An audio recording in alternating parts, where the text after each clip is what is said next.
C'est le jour J. Après étude des CV, vous avez décidé de recevoir en entretien, en toute connaissance de cause, une personne présentant un handicap invisible. Vous avez en effet constaté qu'il présente les compétences et expériences professionnelles en adéquation avec le poste proposé. Parlons ici d'un entretien d'embauche avec un autiste Asperger. Pour rappel, cette forme d'autisme léger n'entraîne jamais de déficience cognitive et ses facultés intellectuelles sont même particulièrement élevées dans certains domaines. Il s'agit d'un handicap du sens social qui induit une plus ou moins forte difficulté à percevoir les émotions d'autrui et à interpréter les non-dits et l'implicite.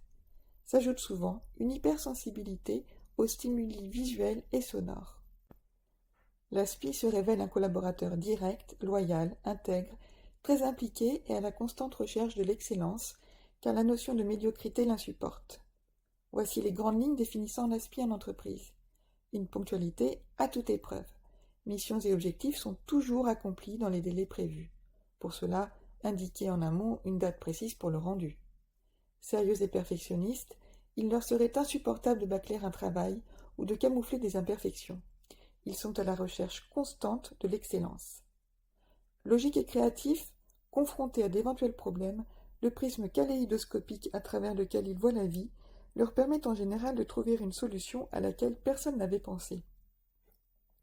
Passionnés, si leur mission correspond à leur centre d'intérêt, ils fournissent des résultats remarquables, d'où l'importance de bien préciser avec eux les contours du poste que vous leur proposez. Francs et directs, les aspis ne supportent pas les non-dits et de participer au bruit de couloir. Ils ne sont pas de nature à calomnier un collègue dans son dos ou à se venger. S'ils ont quelque chose à vous dire, ils le feront en face. Lors d'un entretien d'embauche, 80% des informations sont non verbales.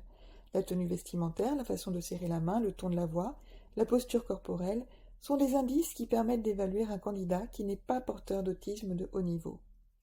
En effet, les Asperger éprouvent souvent des difficultés à se mettre en avant lors des entretiens, car ces derniers sont basés sur l'interaction sociale, l'implicite et les questions ouvertes.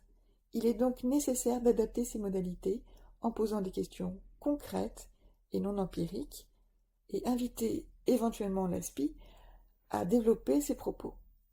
Faites preuve de patience et d'écoute, sans miser sur le langage corporel du candidat, qui pourra avoir du mal à vous fixer dans les yeux et sera parfois sujet à une légère et discrète forme d'agitation motrice qui lui permet d'exprimer ses arguments plus posément.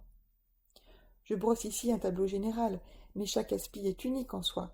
Chacun se développe différemment en fonction de son parcours de vie, de son entourage familial et de l'âge auquel a été posé le diagnostic, par exemple. Fiez-vous à votre intuition. N'ayez pas peur de la différence et n'hésitez pas à prendre des références de précédents employeurs et, surtout, osez le pari d'une embauche qui enrichira nécessairement les équipes déjà en poste.